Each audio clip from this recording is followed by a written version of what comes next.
சப்பாத்தி நானுக்கு ஒரு சூப்பரான கிரேவி நம்ம பார்க்கலாம். ஹோட்டல் ஸ்டைலில் இருக்கும். நம்ம வச்சோன்னு சொன்னால் நம்மளாலே நம்ப முடியாது. அவ்வளோ ஆசையாக நம்ம சாப்பிடுவாங்க வீட்டில் இருக்க எல்லாரும்.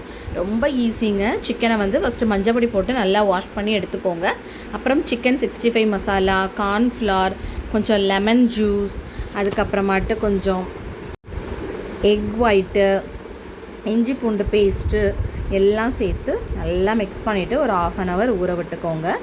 அந்த கேப்பில் பல்லாரி வந்துட்டு நல்லா தின் ஸ்லைசஸாக கட் பண்ணிவிட்டு கொஞ்சம் ஆயில் ஜாஸ்தியே விட்டுக்கோங்க. கொஞ்சம் ப்ரௌனிஷாக வர்ற அளவுக்கு, ஆனால் கரிஞ்சிடவும் கூடாது. அதை வந்து மாற்றி வச்சுக்கோங்க. அப்புறம் அதே ஆயிலில் வந்துட்டு சிக்கனை போட்டு நீங்கள் நல்லா பொரித்து எடுத்துக்கோங்க. அப்புறமா நம்ம என்ன மசாலா எடுக்க போகிறோன்னு பார்த்திங்கன்னா, காஷ்மீரி சில்லி பவுடர், மஞ்சள் பொடி,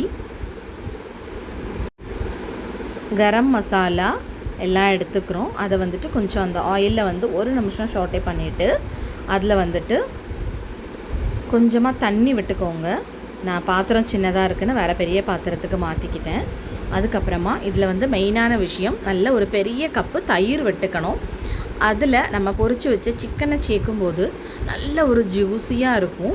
அப்புறமா க்ரீமி டெக்ஸ்சருக்காக பட்டர் இருந்தால் சேர்த்துக்கோங்க. என்கிட்ட பட்டர் இல்லை, அதனால் வீட்டில் நம்ம ஆடை எடுத்து வச்சுருப்போம் இல்லையா, தயிர்லேருந்து அந்த ஆடையை மிக்ஸ் பண்ணி கொஞ்சமாக சுகர் சேர்த்து மிக்சியில் அடித்து சேர்த்துக்கிட்டேன். நம்ம தேங்காய் ஒன்றும் அரைச்சி விட வேண்டாம், ஈஸியாக ரெடி ஆகிடும். ஜூஸியாக இருக்கும். கொஞ்சம் சிம்லேயே வச்சு கொஞ்சம் எண்ணெய் பிரிஞ்சு வர்ற அளவுக்கு வச்சுக்கணும். உப்பு செக் பண்ணிவிட்டு உப்பு மட்டும் போட்டுக்கோங்க. சப்பாத்தி நானோட சாப்பிட்டிங்கன்னா அல்டிமேட்டாக இருக்கும். தோசை இட்லிக்கும் ரொம்ப நல்லாயிருக்கும். ட்ரை பண்ணிவிட்டு எப்படி இருக்குன்னு சொல்லுங்கள். நம்மளோட சேனல் உங்களுக்கு பிடிச்சிருந்துச்சுன்னா லைக் பண்ணுங்கள், ஷேர் பண்ணுங்கள், கமெண்ட் பண்ணுங்கள். மறக்காமல் பெல் ஐக்கானை கிளிக் பண்ணிக்கோங்க. பாய்.